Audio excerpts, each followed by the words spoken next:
It was such a tremendous performance.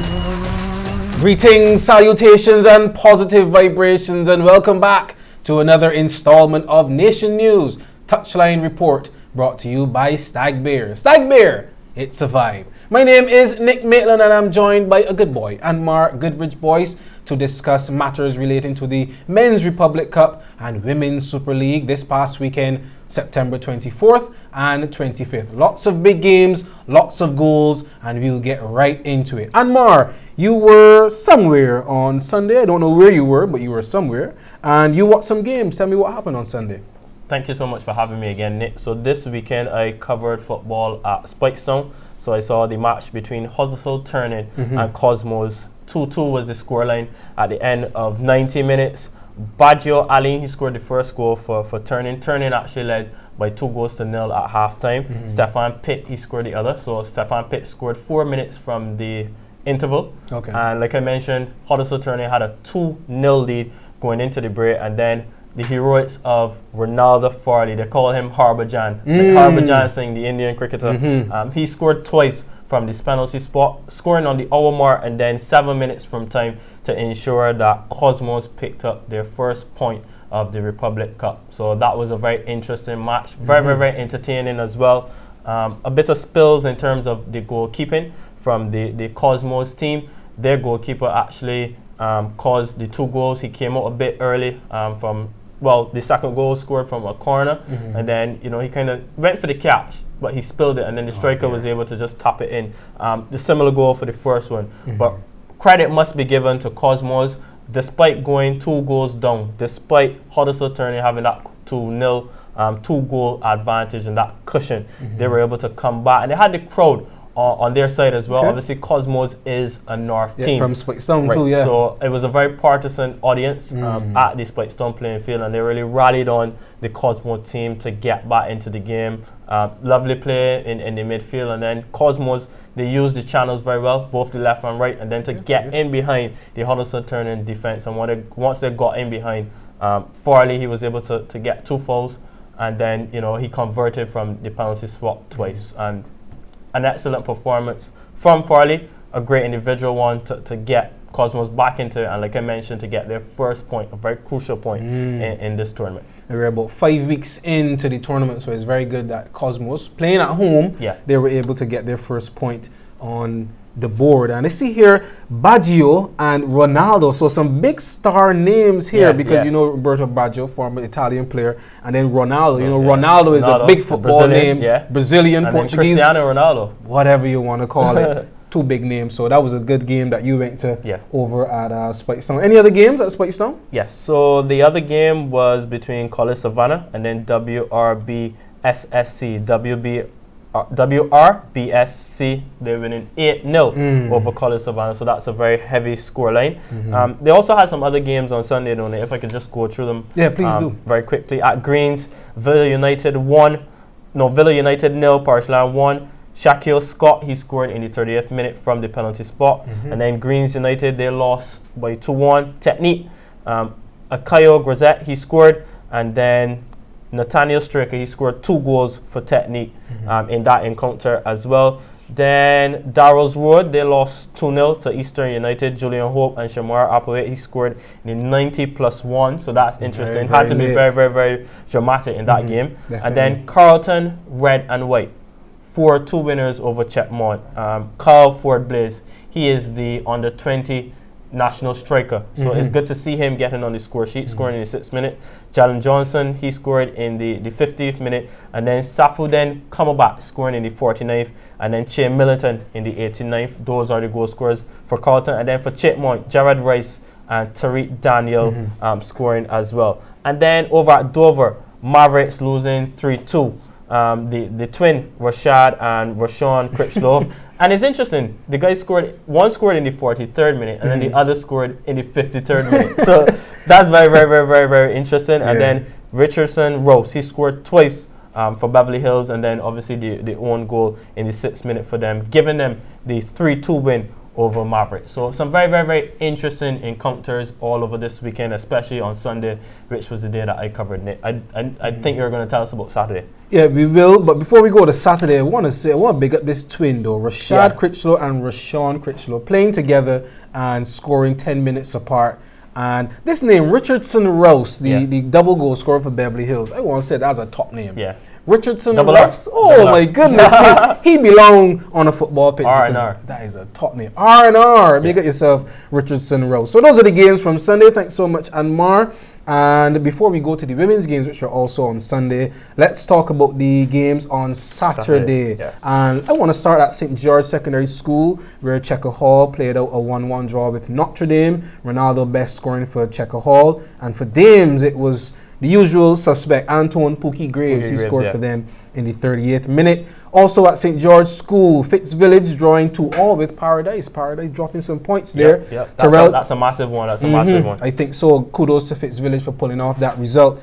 Fitzvillage, their goal scorers, Terrell Jemmett and Terry Rollock. And for Paradise, it was Mario Hart, the senior women's coach, and Reniko Tate Best in 90+5 stoppage time equalizer for Paradise. Over at Briar Hall, UE Blackbirds 8-0 over Potential Ballers. Potential Ballers is a team that you've become very fond of in recent times, but they couldn't get their potential going against UE Blackbirds. Jaden McCollum with a hat-trick. Again, this is his second hat-trick of the season. Yes. Kobe Shepard with a goal in the 46 from Mario Drakes. Akeel Bartlett and 2 own goals from Potential Ballers. So that really condemned them to that 8-0 defeat. And then Wotton defeated Kickstart 2-0. And our good friend Ronaldo P. he suffered a 2-0 defeat there. And Wotton had Darian King bossing the midfield. Keon Harding scored in the 37th minute. And Papa Kyle Gibson, you know Papa Kyle very well, he scored in the 43rd minute. Over at Dover, Barbados Soccer Academy going down 6-0 to Empire Club. Nico Samaru, give me a little time with these names. Nico Samaru in the 9th minute, Nicholas Jones in the 15th, Ronaldo Seal in the 36th, Tennille Williams from the penalty spot in the 65th, Ozim Henderson in the 67th, and Zachary Brown in the 72nd. That wasn't too bad. Weymouth Wales over at Dover again, defeating Benfica 10-1. And interesting enough, I went to that game, I left Briar Hall and I went down to Dover, and I saw our new technical director, Mr. Emerson Boyce. And I felt really bad because when I got home, I realized that Saturday was Mr. Boyce's birthday. Oh no, I was like, I did talking to the man. I think at football, you know, I gone home and see my birthday was Saturday. So you didn't wish him. I ain't telling nothing. I just say, yeah, I'm so okay. Nice to see you. So I want to take the time now, Mr. Boyce, our technical director, to wish you a belated happy birthday and many, many returns of this day. And hopefully in the future you'll join us here on the Touchline Report. Join us again. Join us again because, you know, he's a regular contributor to our shows on this format. So Weymouth Wales beating Benfica 10-1. 4 goals from Romario Pete Harewood, Kemar Bartlett with 2, Nadrea Butcher with 2 for himself. Ray Snag, we know him very well, he scored, and our good friend Hayden Holligan with the 10th. Before you go on to the next match, Nick, we must mention that Romario Harewood has scored 4 goals again. He scored 4 in a previous... He scored 4 goals again. And it is interesting to see Nadra Butcher. Yes. You know, he was on the 20 player as well. Drafted into the senior men's football team for the last concluded CONCACAF Nation Leagues round of matches. He went on trial in Germany. He's back now for the time being. So he's come back and he scored twice on debut. So congratulations to him, and you know, he seems to be one for the future that we have to look out for. Definitely. And I saw Nadre a couple of weeks ago in St. Philip at the Rice's Ground, and he remember he was playing in Germany for a bit. I know he's back with Wales, and he told me that he plans to play with Wales in the new season as well. So I think that's a really great addition for the Carrington Village side, and we're looking forward to much greater things from Nadre in the future. The last games at Greens in St. George, Deacons and LNR United playing out a 0-0 draw. Remember, we didn't have any 0-0s last week, but we had one with Deacons and LNR, and then later on, Ellerton, the home team, for these purposes, they beat Spartans 7-0, featuring 4 goals from Shaquille Bell, 2 from Anson Barrow, and another from Adam Griffith. So those are our results from Saturday the 24th and of course Sunday the 25th. When we come back, we will talk about the Women's Super League and then later discuss the all-important players of the week.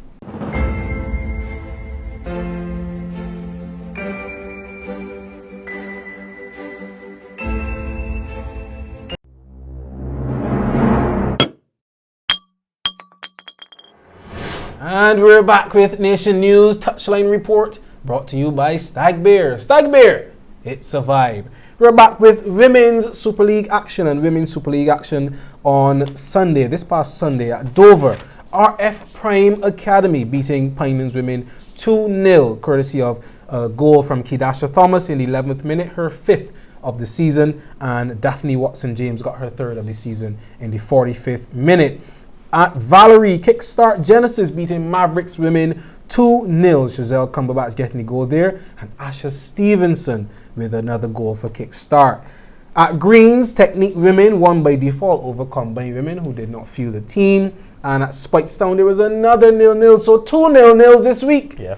One between Fitzvillage and UE Blackbirds. And I had a friend say, this game, Fitzvillage and UE, going to be the big game of the weekend. And she drove all the way up to Spikestown, but no goals in that game. I think that was a fiercely competitive game too, because Fitzvillage being coached again by Mario Hart, and UE Blackbirds, the perennial champions of women's football, but neither team could find a goal, so I think that probably was a very fiercely competitive game. So those are all the goal scorers and scores from this weekend's action, and now this is the part that everybody looks forward to, the Stag Bear Players of the Week. And I'm going to swing it over to AGB. You had a pretty easy decision here making the Men's Player of the Week, so let's hear it. Who's the Men's Player of the Week? Yes, Nick, we had 2 players scoring 4 goals this week, Romario Pete Herod and Shaquille Bell. But I think it's right that we ring the bell and give it to Shaquille, scoring 4 goals for Ellerton versus Spartan in a 7-0 win. Big victory, big 4 goals for Shaquille Bell. So congratulations to him